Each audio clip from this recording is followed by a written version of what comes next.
This video is for brioche rib using the Eastern Uncrossed method of knitting.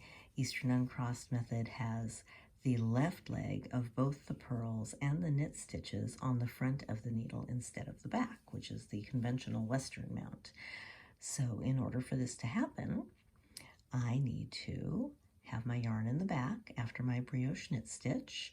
I'm going to slip and then yarn over, which gives my yarn over the same left leg forward. And then I'm going to brioche knit the stitch and its yarn over from the previous round. Yarn goes over and through. I'm going to slip the following stitch, yarn over, and now brioche knit. Yarn goes over the needle, whoop, catches the yarn and through.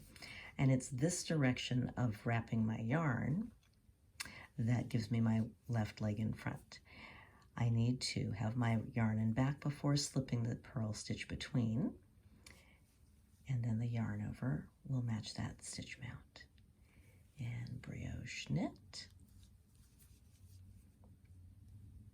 slip, yarn over, brioche knit,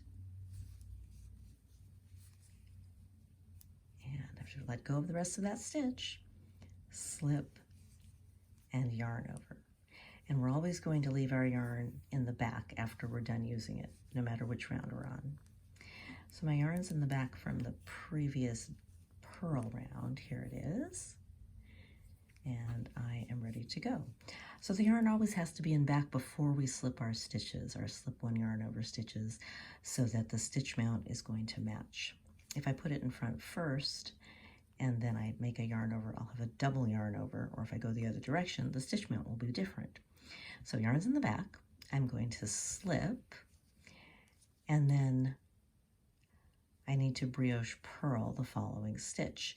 When I brioche purl, I need to purl it through the back loop. If I go through the front loop, it's going to twist the bottom of this stitch.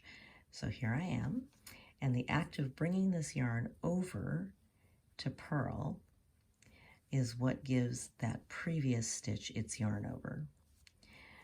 So my yarn is in front and I need to move it to the back, slip the next stitch, and then purl the following stitch, brioche purl, through the back loop. Let me just make sure I grab that, and through it goes. Yarn to the back, slip, and then brioche purl through the back loop, giving this one its yarn over.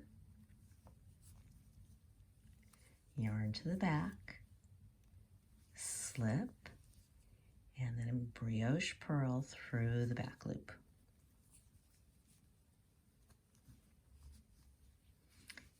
Yarn to the back, slip.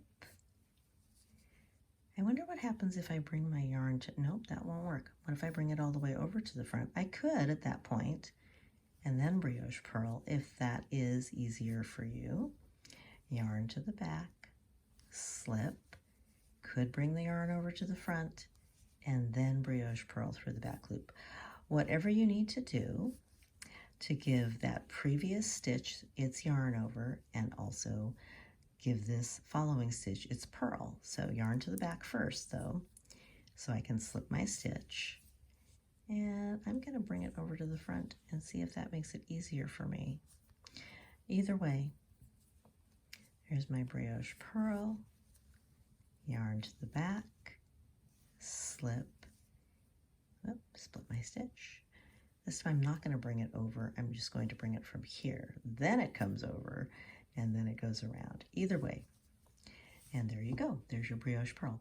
When you get to the last brioche purl stitch of the round, after it's finished, you're going to take your purling yarn and put it to the back between the needles so that it will be where you want it the next time you need it.